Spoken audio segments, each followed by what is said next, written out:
everybody. It's Monday, May 16th, and that means it's time for another episode of Nonprofit Conversations. I'm your host, Cecilia Sepp. I'm the principal and founder of Rogue Tulips Consulting, and thanks for joining us this week. Continuing our 2022 trend of first-time guests, I am delighted to welcome Holly Notcutt of Volunteering Matters, which is an organization based in the UK. Holly specializes in working with younger generations, and she's going to talk with us today about how volunteering can bridge relationships and build relationships between different generations. Welcome, Holly. Would you like to say hello and tell our audience a little about yourself? Thanks, Cecilia. Hi, I'm Holly, and I work for Volunteering Matters, as you said, and I work on a specific program called I Will, and which is focused on youth social action. But a bit about me is that I live on the east coast of England in the UK, in a little seaside town called Great Yarmouth, and I've lived there pretty much my whole life, outside of travel and university and things. And my background is in community development work in Great Yarmouth, which is all about bringing different parts of communities together and working collaboratively to affect change in local communities. So that's my background, and it's been great in this past year working for Volunteering Matters to bring all of that learning into the work that I'm doing now. That sounds like something that nonprofits all around the world will find of interest. And before we dive into our conversation, I would like to say good morning, good afternoon, or good evening to our global audience. So, Holly, you are working at many different levels, bringing people together, whether it's generations or different parts of the community.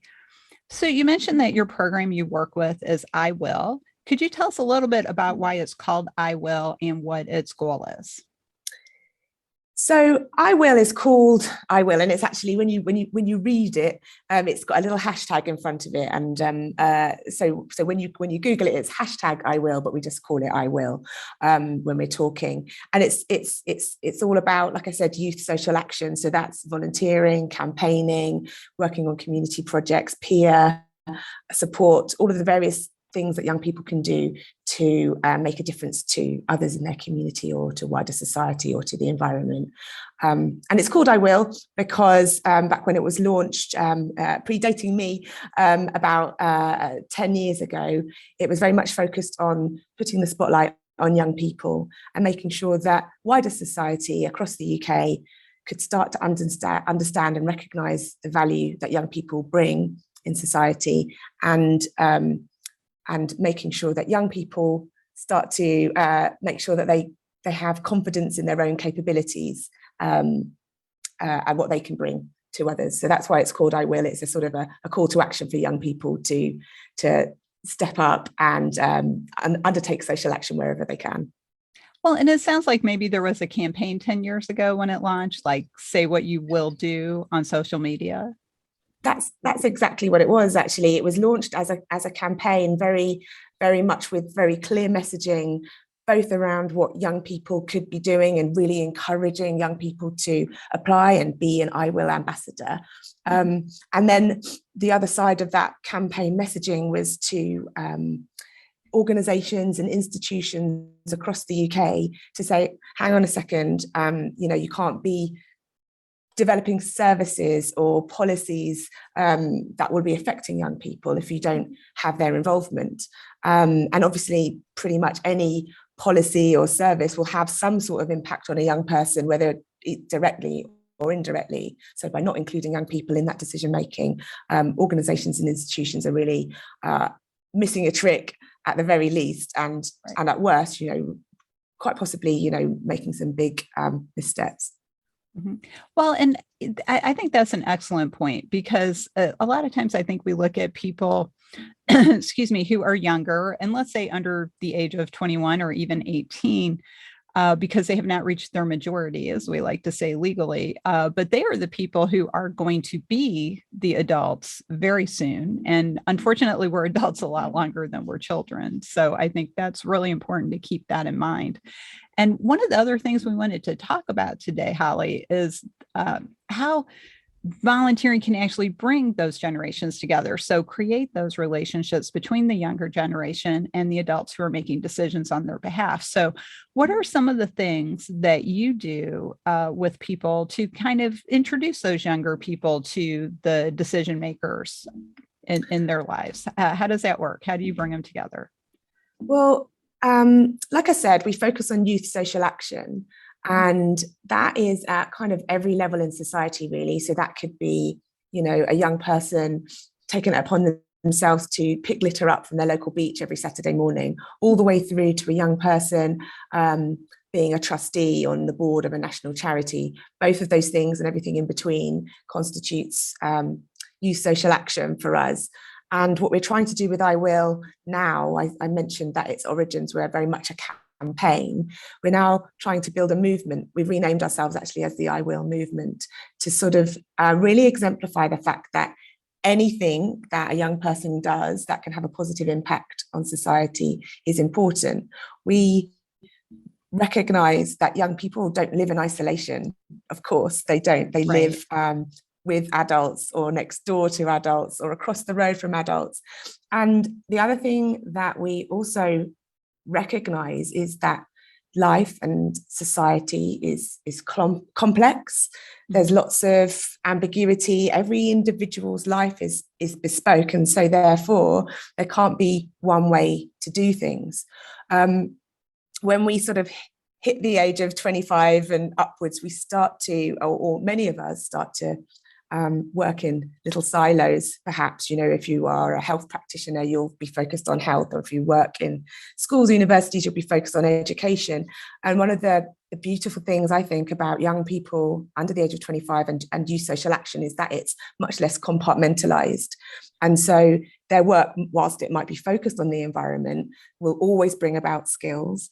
So there's the education bit. It will always, nearly always bring about social connection, and have a whole range of positive impacts on other people, but also on themselves as individuals. And so the impact, sort of bridging the gap between generations, if it's enabled, if youth social action is enabled and people are opening doors and making space around the table, there'll always be that ability for it to bridge generations. And I think a big onus is on the adults to open those doors, to make the space around the tables, and to adjust the culture in organizations and the other environments that people operate in, to make sure that young people want to be there and feel comfortable being there, and then their contributions will feel much more valued and valuable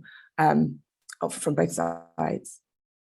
Well, and I think younger people tend to be a little more open-minded too. Like you said, they're not so compartmentalized as when we become grown-ups and we've made decisions about what is acceptable and what is not acceptable and things like that. So do you, through the I Will movement, do you actually facilitate these relationships between the younger generation and the adult decision makers? Yeah, so we do quite a lot of that. What we every year we recruit for I Will ambassadors, and that's anyone between the age of 10 to 25 to come and really be a standard bearer for the I Will movement. They're sort of selected on a whole range of things, but usually because they've done some great social action, like I said, at that hyper local level in their community, all the way through to some national work.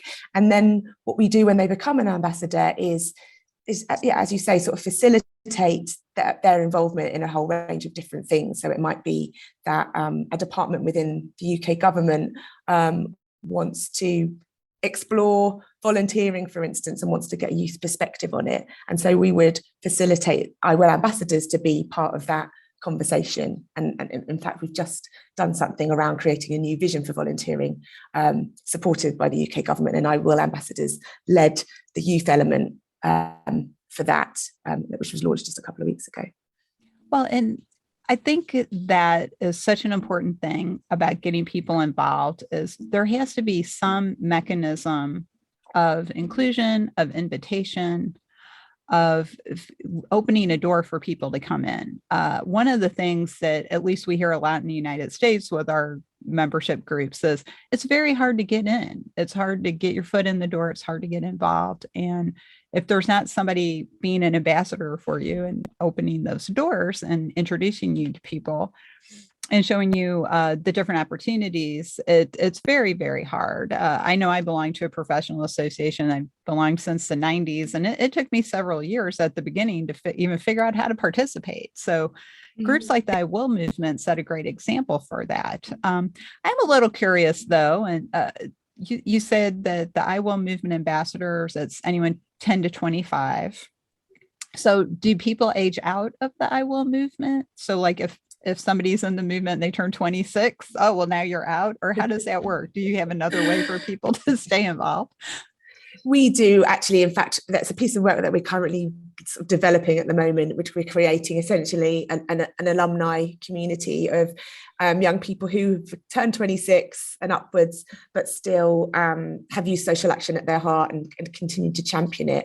One of the things that we have as part of, I suppose, our toolkit, if you like, is something called the Power of Youth Charter.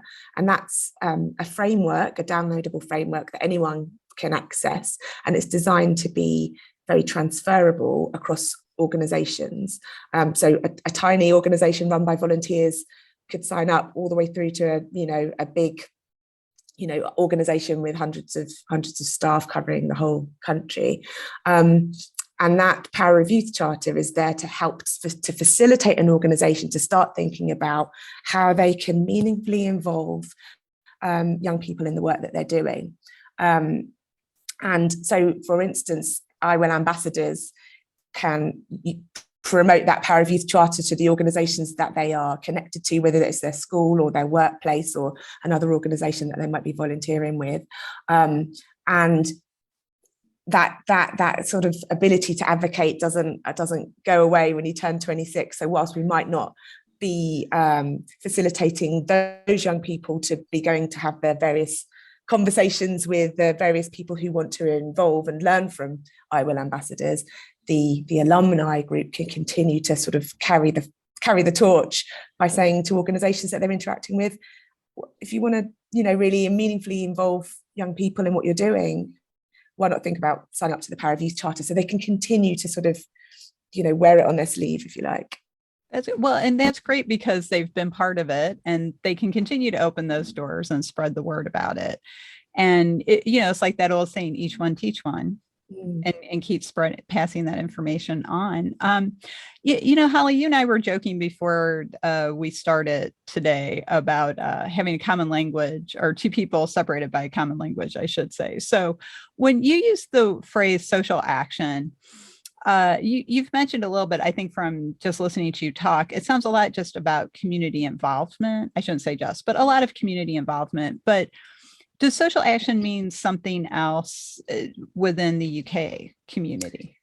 Do you know what? That's a really good point. My background is in community development, like I mentioned, and I was working in that environment for 15 plus years, both in local government and in the sort of the local charity sector. And we didn't use the term social action. Actually, we just said kind of community work, community involvement, community engagement, community projects, and it was always dependent on who was talking as to what they called it, particularly from the people doing it themselves. However, when I joined I Will, which is a national movement across the UK, I then became much more involved in organisations that operate nationally, and that's when I discovered the language of social action, and particularly in this case, youth social action. And it's very interesting because for me, I find it both a brilliant, helpful term that has that encapsulates everything that I perhaps struggle to articulate almost before having that term. But at the same time, I suppose one of its downfalls is because it's not used everywhere across the world, and also because it's perhaps most commonly used within the national youth social action sector, whether that might be grant funders who are investing in initiatives, and then the big organizations that might be delivering it. Like I said, at that grassroots level, it's not necessarily the day-to-day terminology, and they might not have heard of it at all, as I hadn't. So yeah, it's a funny relationship I have with that term, because in one hand I find it really, really helpful, because it captures everything that we know that people can do in communities to have a positive impact. But at the same time, it can be misunderstood or just unknown. And I think, particularly when we think of sort of transnationally, one of the colleagues on my team is from Canada, and he said, well, actually, we just call this service where I'm from. So it's helpful. I think it's really helpful, but at the same time, I'm not, I'm very aware that it can also be a bit confusing, or there are other terms certainly that probably mean the same thing. Right. Well, and that's why I thought it was important to discuss that, because in the United States, I think many times when we say social action, we think of political activity as opposed to service, like the term in Canada, or social action in the UK, which is getting people involved in their community. So I think whatever you call it, it's important that we educate people. I have always been, involved in something my whole life. And that was because my parents were. I learned it from them. They were very active in our neighborhood association where I grew up, and our church and our school. And so I just kind of did it because they did it, and I learned about it. And then as an adult, I just kept doing it. So being involved in that way. So we're actually coming to the end of our episode. This has been a great conversation, and it's been really wonderful talking with you about the I Will movement. And I think it's something that could inspire people all around the world, whether you want to focus on youth activity or kind of look at the I Will movement as a model for getting your members motivated or mobilized in your own organization. So, Holly, at the end of our episode, what we like to do is ask our guests, what is the one thought you would like the audience to take away today? And if they want to follow up with you about the I Will movement, what's the best way to get in touch? So I think my one thought that I would like anyone listening to go away with is to be open to involving young people. Don't be scared. Don't be nervous. Don't worry about all of the perceived risks. I think welcome young people into your organization, into your project. A term I always use is create an enabling environment.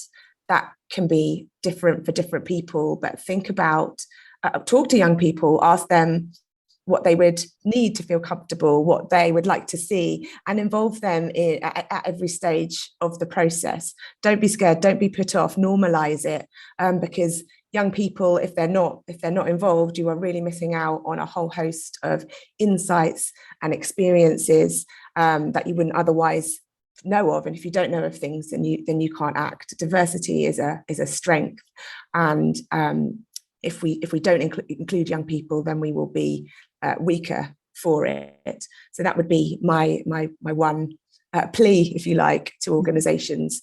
And it doesn't matter if you're not a youth focused organization. You might be a big corporate that doesn't think that they need to involve young people, but for the same reason, young people will bring a whole host of experiences and insights that you might not have ever dreamed of. So it's really important to involve young people. Please do it. And it's not as hard as some might think. That's great. And if somebody wanted to find you, what's the best way to get in touch? Like your website or some other? Yeah, we have a website. Of course, it's I Will. So that's IWILL.org.uk. And it has lots of resources on there, and particularly that Power of Youth Charter, which we encourage people to download and sign up to, and shout about it on their Twitter or wherever social media that they are, to really sort of demonstrate to others that, look, we're working with young people, we are making these very public commitments, and we encourage our peers and our colleagues to do so too. So do look up the website, you can get in touch with us via there. And like I said, to sign up to the Power of Youth Charter if that interests you. Thank you. Thanks for sharing that tool, because I know a lot of different organizations will probably find that of interest. So everyone go check out the Power of Youth Charter, because we always have to look to the future. So where better to start than with our own younger generations. So, well, we have to go rogue for now. I want to thank our guest, Holly Notcutt of Volunteering Matters, for joining us this week and talking about the I Will movement. If you'd like to learn more about Rogue Tulips, you can check out our website, roguetulips.com, and see how we can help your organization bloom outside the box. And don't forget to subscribe to the podcast so you don't miss an exciting episode. We're on multiple platforms, including Anchor, Spotify, Apple, Google, and Amazon Music. So however you like to listen or watch, you can probably find us somewhere. So thanks, everybody, and we'll be back next time.